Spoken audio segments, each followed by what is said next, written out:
بسم اللہ الرحمن الرحیم۔ السلام علیکم۔ ہمارے چینل سیرت النبی میں آپ سب کا ویلکم کرتے ہیں۔ ہمارے پیارے نبی محمد مصطفیٰ صلی اللہ علیہ وسلم کے زندگی کے واقعات پیدائش سے لے کر وفات تک ہم آپ سب کو واقف کروائیں گے۔ ہمارے پیارے نبی محمد مصطفیٰ صلی اللہ علیہ وسلم کے سیرت النبی کا گھروں میں پڑھنا اور سننا ہمارے گھروں میں برکتیں راحتیں آئیں گے۔ انشاءاللہ ہمارے گھروں سے پریشانیاں اور مصیبتیں دور ہوگی۔ آپ سب سے گزارش ہے کہ ہمارے چینل سیرت النبی کو سپورٹ کیجیے اور زیادہ سے زیادہ اس ویڈیو کو امت مسلمہ تک پہنچائیے۔ بسم اللہ الرحمن الرحیم۔ السلام علیکم۔ چلیے ہم اب سب کے سامنے غزوہ حنین کا واقعہ بیان کرتے ہیں۔ بنی حوازن جب مسلمانوں سے جنگ کرنے کی تیاری کر رہے تھے تو رسول اللہ صلی اللہ علیہ وسلم کو یہ بات معلوم ہوئی۔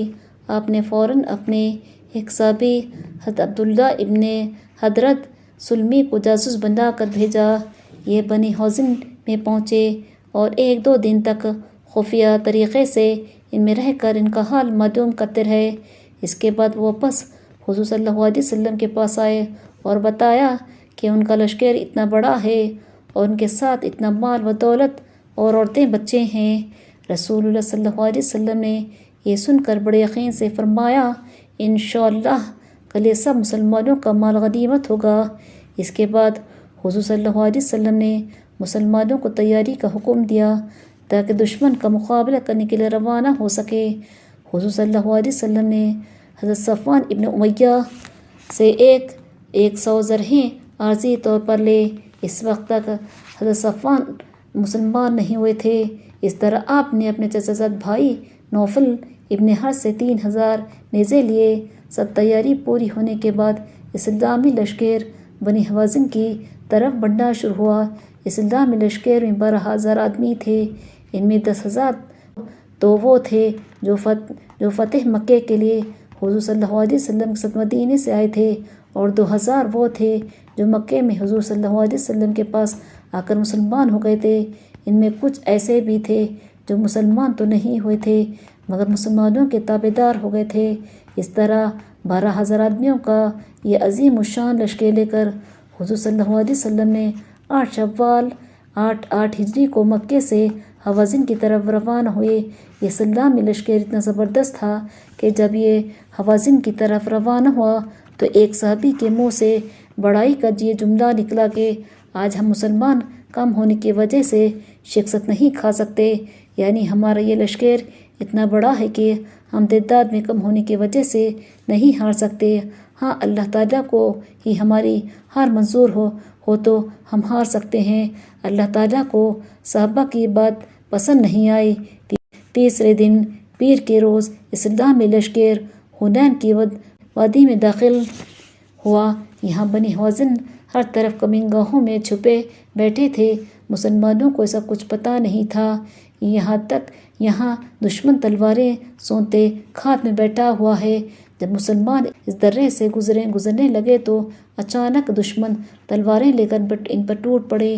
20,000 تلواریں ایک دم مسلمانوں کے اوپر لہرانے لگے۔ یہ حملہ بہت سخت تھا اور بہت کامیاب رہا۔ مالک ابن عوف کو اس کا مشورہ درید ابن سمہ نے دیا تھا۔ اس نے مالک سے کہا تھا کہ تم اپنے لیے کمین گاہیں بنا لو، ان سے تمہیں بہت مدد ملے گی۔ اگر تم نے کمین گاہوں سے مسلمانوں پر حملہ کیا تو ان میں سے ایک بھی بچ کر نہیں جا سکے گا۔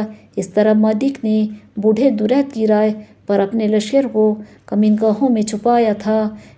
جیسے ہی ان مشرکوں نے مسلمانوں کو دیکھا کہ وہ درہ میں داخل ہو گئے ہیں، وہ سب مل کر ایک ساتھ ان پر ٹوٹ پڑے۔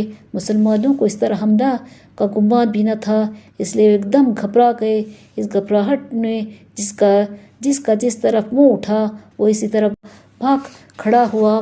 وہ سب اتنے بدحواس ہو رہے تھے کہ انہوں نے پیچھے مڑ کر بھی نہ دیکھا، یہاں تک کہ وادی میں رسول اللہ صلی اللہ علیہ وسلم کے ساتھ 12,000 میں سے صرف 10-12 صحابہ رہ گئے، جن میں حضرت ابوبکر رضی اللہ تعالیٰ عنہ، حضرت عمر رضی اللہ تعالیٰ عنہ، حضرت علی رضی اللہ تعالیٰ عنہ، حضرت عباس رضی اللہ تعالیٰ عنہ اور حضرت صفیان ابن حارث رضی اللہ تعالیٰ عنہ بھی تھے۔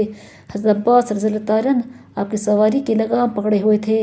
حضرت ابو سفیان ابن حارث نے اس کی رکاب تھام رکھی تھی۔ اسلامی لشکر میں اس طرح اب تری پھیل گئی تھی کہ ایک کو دوسرے کی خبر نہ رہی، یہاں تک کہ ابو سفیان ابن حرب اور کچھ مشرکوں نے ایسی باتیں کہیں کہ گویا اب مسلمانوں کی شکست لازمی ہے۔ ابو سفیان نے کہا، مجھے تو ایسا لگتا ہے کہ یہ شکست اب دریا سے پہلے نہیں تھمے گی۔ کہ کلدہ بن جندل نے خوشی سے چیخ کر کہا، لو آج جادو کا خاتمہ ہو گیا۔ وہیں حضرت صفوان ابن امیہ بھی کھڑے تھے۔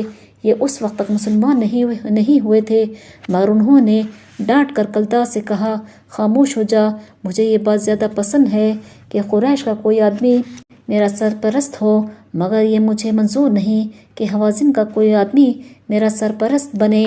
اس طرح خدا پاک نے مسلمانوں کو ان کے بڑے بول کا انجام دکھایا، کیونکہ بعض صحابہ نے اسلامی لشکر کی تعداد دیکھ کر کہا تھا کہ آج ہمارا لشکر اتنا بڑا ہے کہ تعداد کی وجہ سے ہم ہرگز شکست نہیں کھا سکتے۔